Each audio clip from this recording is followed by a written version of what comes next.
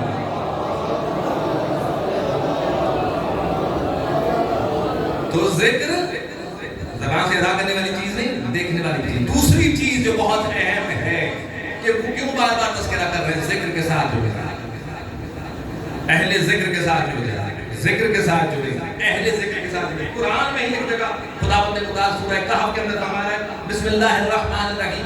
ذکر اتنا اہم ہے کہ قرآن کی آیتیں یقیناً نوجوان کے ذہن میں اس چیز کو پختہ کریں گی کہ ذکر کس قدر اہم ہے. لیکن ذکر کی معرفت کے ساتھ کہ ذکر صرف لفظوں کا نام نہیں، ذکر کوئی ذات بھی ہے. قرآن کے اندر خداوند خدا سورہ کہف میں ارشاد فرماتا ہے وَلَا تُطِعْ مَنْ أَغْفَلْنَا قَلْبَهُ عَنْ ذِكْرِنَا.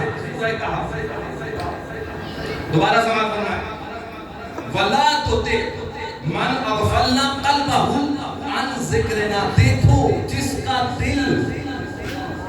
کا دل ہمارے ذکر سے غافل ہو جائے، بڑی توجہ کے ساتھ وَلَا تُطِعْ، دیکھو جس کا دل کس سے ہمارے ذکر سے غافل ہو جائے کبھی اس کی اطاعت نہ کرنا.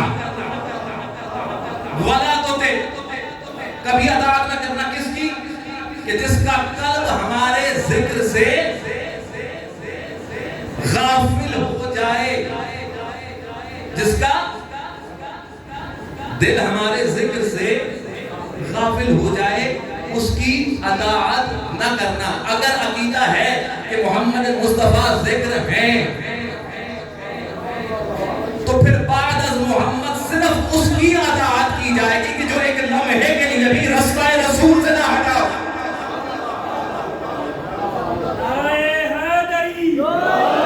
قرآن کا فیصلہ ہے اللہ تو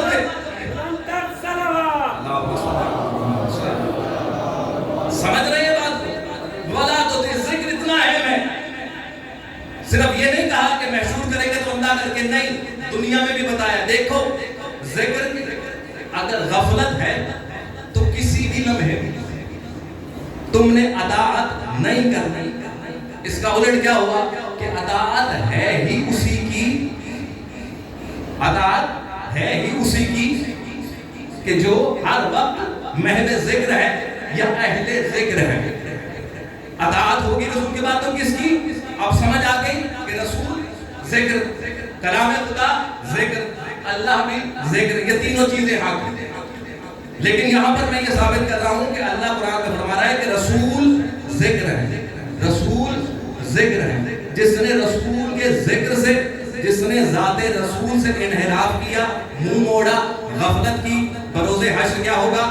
اندھا ہوگا، محشور ہوگا. اور دیکھو منع کر دیا گیا کہ کبھی اطاعت نہ کرنا اس کی کہ جس کے دل ہمارے ذکر سے غفلت میں ہے. دو چیزیں ہوگی، آپ کی سمجھ میں آگئی. ذکر اب یعنی ختمی مرتبت کا ذکر اتنا ضروری ہے کہ میں اور آپ یا کوئی بھی مسلمان اس سے غفلت نہیں برت سکتا، نہیں برتنی چاہیے. اب ذکر رسول ہر جگہ ہونا چاہیے. کوئی ایسا نہ ہو کہ جس کا دل غافل ہو. لیکن سوال یہ پیدا ہوتا ہے کہ قرآن کہہ رہا ہے کہ ذکر رسول ہے، ذکر رسول ہے. ہماری مجلسوں میں یا تو حسین کا تذکرہ ہوتا ہے یا علی کا تذکرہ ہوتا ہے، تو کہیں ایسا تو نہیں کہ ہم قرآن کے خلاف جا رہے ہیں؟ سوال آ سکتا ہے نا ذہن میں. اللہ ذکر کس کو کہہ رہا ہے؟ محمد مصطفیٰ کو. اس سے غفلت کی گنجائش ہے نہیں. ہم کہاں تذکرہ کرتے ہیں اپنی مجلسوں میں؟ جناب حسین علیہ السلام کا یا مولا علی علیہ السلام کا. کیا ہم قرآن کے خلاف تو نہیں جا رہے؟ تو آئیے اس ذکر سے ہی کیوں نہ پوچھے کہ کہیں یہ خلاف قرآن تو بات نہیں ہے. تو دیکھیں ایک موقع آیا، اسی ذکر نے بتایا کہ پریشان نہ ہونا، اس کا خون میرا خون، اس کا گوشت میرا گوشت، اس کا ذکر میرا ذکر ہے. اب جب بھی علی کا تذکرہ ہو تو جس کے دل میں بغض ہے ہم پر یہ نہ کہے کہ رسول کو بھول گئے، رسول کے حکم پر عمل کر کے علی کا تذکرہ کرتے ہیں.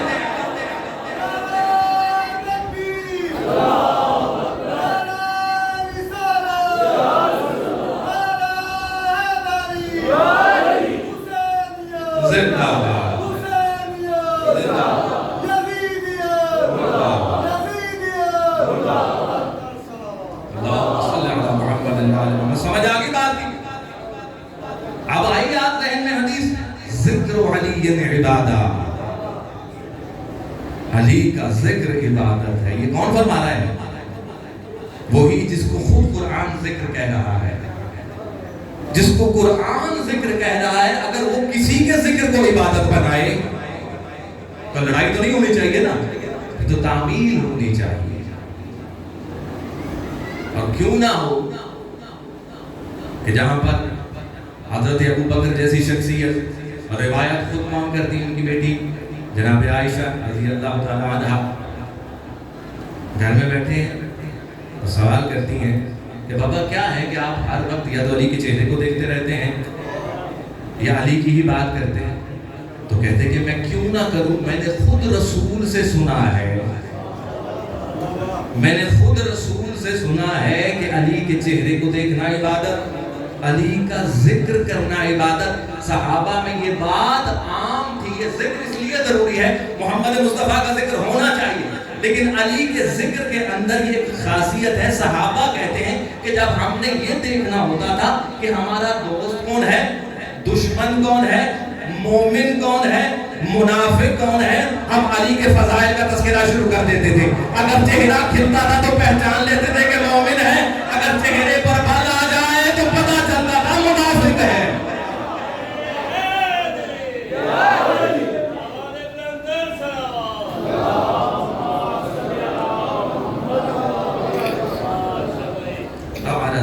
ذکری تو اس ذکر سے اعراض نہ کرنا، صرف ختمی مرتبہ کی بات نہیں ہے. یہ وہ ذکر ہے کہ جو پہچان کرواتا ہے کہ مومن کون ہے، منافق. اور یہ بات کافی عرصے تک جناب علی مرتضیٰ علیہ السلام کے ساتھ اس ذکر کے ساتھ تاثیر. لیکن اب کچھ نئے پڑھے لکھے لوگوں نے یہ ثابت کیا، ہم تو کہتے تھے کہ یہ سب کے سب علی ہیں، یہ سب کے سب محمد ہیں، لیکن اب کچھ لوگوں نے یزید کے دفاع کی کوشش شروع کر کے یہ بتایا کہ صرف ذکر علی سے مومن کے چہرے پر خوشی نہیں آتی، یا منافق جو ہے وہ غصہ نہیں کرتا. ذکر حسین پر بھی یہی ہے، حسین کے تذکرے پر بھی یہی ہے کہ حسین کو چھوڑ کے حسین کے دشمن کی تعریف یا اس کا دفاع کرنا شروع کر دیا گیا. میں اکثر کہتا ہوں کہ بڑی مظلوم ہستیاں ہیں، اس میں کوئی شک نہیں. یہ مظلومیت کم ہے کہ آج کے دور کہ جہاں پر اس قدر رسائی ہے کہ آپ کسی بھی سوال کا جواب دے سکتے ہیں، کسی بھی گتھی کو سلجھا سکتے ہیں. لوگ آج بھی موجود ہیں جو قاتلین حسین کے دفاع کے اندر کھڑے ہیں.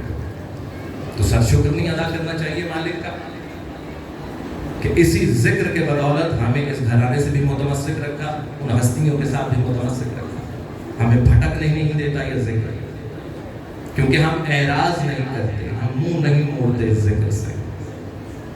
ہمیں جب پتہ چلتا ہے کہ ذکر ہے تو جہاں پر بھی ہم پہنچنے کی کوشش کرتے ہیں، اس ذکر میں شامل ہونے کی کوشش کرتے ہیں، کیونکہ ہمیں پتہ ہے کہ ذکر حسین نہیں، یہی ذکر حسین ذکر علی ہے، یہی ذکر علی ذکر محمد مصطفیٰ صلی اللہ علیہ وآلہ وسلم۔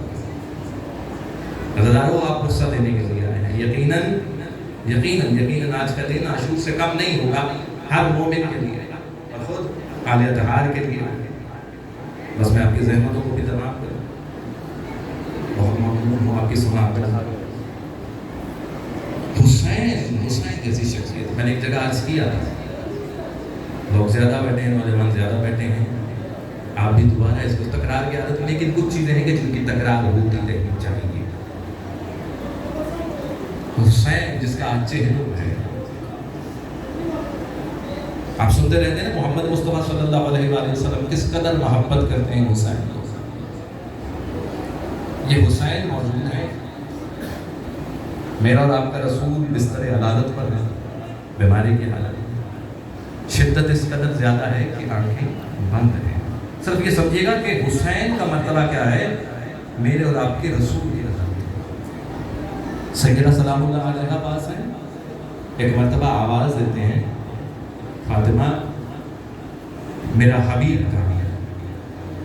علی بھی موجود ہے، فاطمہ بھی موجود ہے، حسن بھی موجود ہے، حسین بھی موجود ہے۔ کیا کہتے ہیں؟ فرماتے ہیں رسول بی بی سے کہ میرا حبیب کہاں ہے؟ کہتے بابا آپ کے قدموں میں لپٹ کر رو رہا ہے، آپ کے پیروں میں سر رکھا ہے حسین نے، وہ رو رہا ہے۔ ایک مرتبہ آواز دی، حسین ادھر قریب آؤ، اور اشارہ کیا، اس اشارے پر غور کرنا ہے، کہا حسین قریب آؤ، تمہاری جگہ وہاں نہیں یہاں ہے۔ یہ رسول کے جملے ہیں جس کے لیے حسین تمہاری جگہ وہاں نہیں ہے، ادھر آؤ۔ حسین تمہاری جگہ رسول کے سینے پر۔ اتنی محبت حسین کے ساتھ، اتنا عشق حسین کے ساتھ کہ قدموں میں بھی نہیں، سینے پر، حسین سینے پر۔ وہی حسین جس کا مقام سینہ رسول تھا، 10 محرم وہ اسی سینے پر ایک خبیث نے گھٹنا رکھا۔ ذہن میں آ گیا، پہنچ گیا۔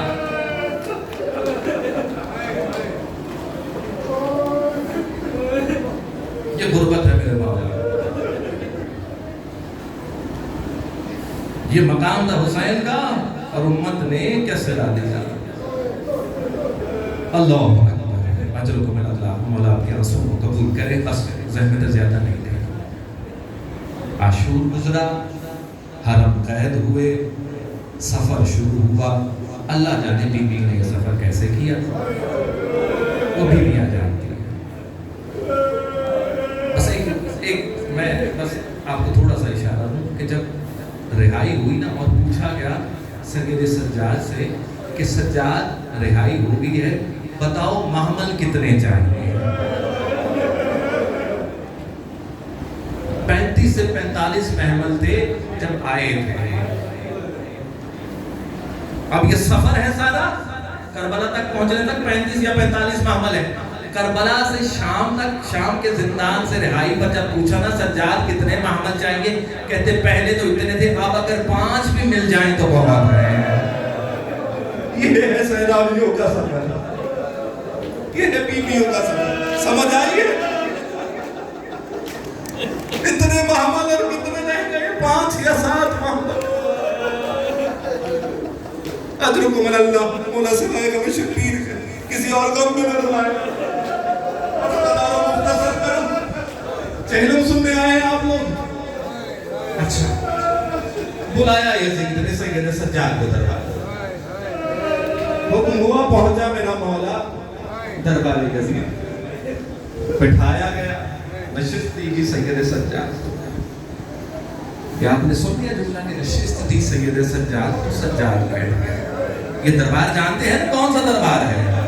کتنے گھنٹے کھڑے رہے ہیں یہاں پر سید سجاد، اپنی ماؤں بہنوں پھوپھیوں کے ساتھ آج جب کہا ہوگا یزید نے کہ سجاد بیٹھ جاؤ تو ایک مرتبہ پورا منظر نہ آیا ہوگا ذہن میں سیدنا سجاد کے یہ وہی تو جگہ ہے جہاں پر میری پتریاں سجدہ کے والے ہیں میری بہن رسم بستہ اجرکم اللہ سجاد بیٹھ جاؤ دیکھو ہم نے فیصلہ کیا کہ رہائی ہے تم جانا چاہو مدینے تو مدینے چلے جاؤ جہاں جانا چاہتے ہو سجاد یہاں سے رہائی سید سجاد نے لگا کہ اچھا یزید تم نے تو فیصلہ سنا دیا لیکن میں مشورہ کروں گا کہتا کس سے کہتے اپنی پھوپھی سے اور یہ عادت نہیں ہے سجاد کی جانتے ہیں نا عصر عاشور سے لے کر رہائی تک اور اس کے بعد بھی سجاد نے کوئی کام بغیر اپنی پھوپھی کے مشورے کے نہیں کیا کہتے سجاد اٹھے آئے زندان میں واپس پھوپھی اماں کی خوشخبری ہے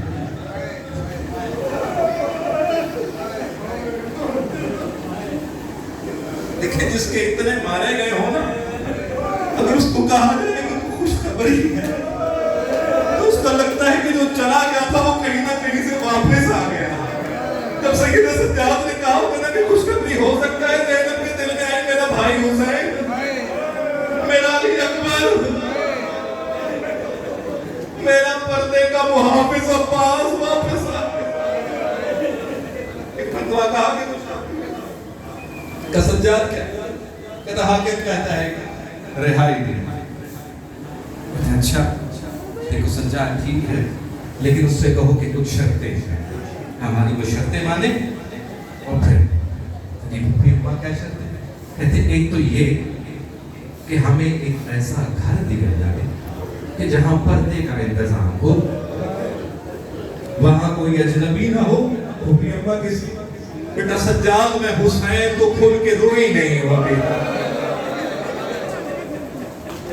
یہ بیبیاں بڑی پہچان ہیں ابھی تک اپنی شہداء کو کھل کے روئی نہیں سجاد ہمیں ایک مکان لے کر دیا جائے جہاں پردے کا انتظام ہو ہم اپنے شہداء کو کھل کر رونا چاہتے ہیں اچھا پھوپھی اماں سجاد دوسری بات جی پھوپھی اماں دوسری ہمارے تبرکات واپس کیا جائے جی پھوپھی اماں تیسری چیز جی پھوپھی اماں تیسری ان سے کہو کہ ہمارے شہداء کے سر بھی واپس کریں ہم اپنے ساتھ لے کر جائیں سیدنا سجاد جاتے ہیں شرطیں رکھتے ہیں شرطیں پوری ہوتی ہیں بیبیاں آتی ہیں ایک مکان کے اندر اب بس دیکھیے گا بیبیاں آئیں ایک حلقہ بن گیا اب یہ حلقہ بن گیا تاریخ کے الفاظ ہیں کہ کچھ دیر گزرتی ہے کہ ایک کونے سے آواز آتی ہے واپس آ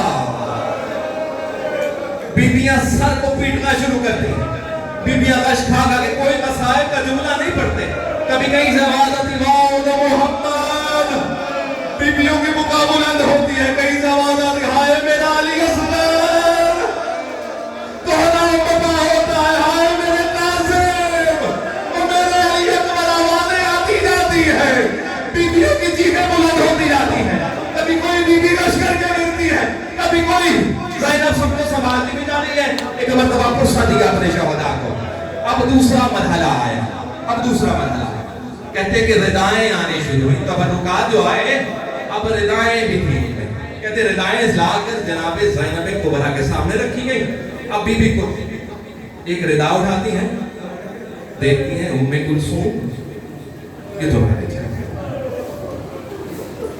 کلثوم یہ تمہاری چاہ پتہ ہے یہ کیسے کاٹی ہے قید بیبیوں کے سروں پر چھت نہیں تھی قید کھاتے گیا نہ دھوپ سے بچ سکتی تھی نہ بارش سے بچ سکتی تھی اگر سردی کا موسم ہے تو سردی سے بھی بچنے کے لیے زینب کبریٰ کے پاس کسی کو بچانے کے لیے کچھ نہیں ہے وہ آپ سنتے ہیں نا جملہ کہ جب پہنچی ہے مدینے واپس تو سغرا نے پہچاننے سے انکار کر دیا تھا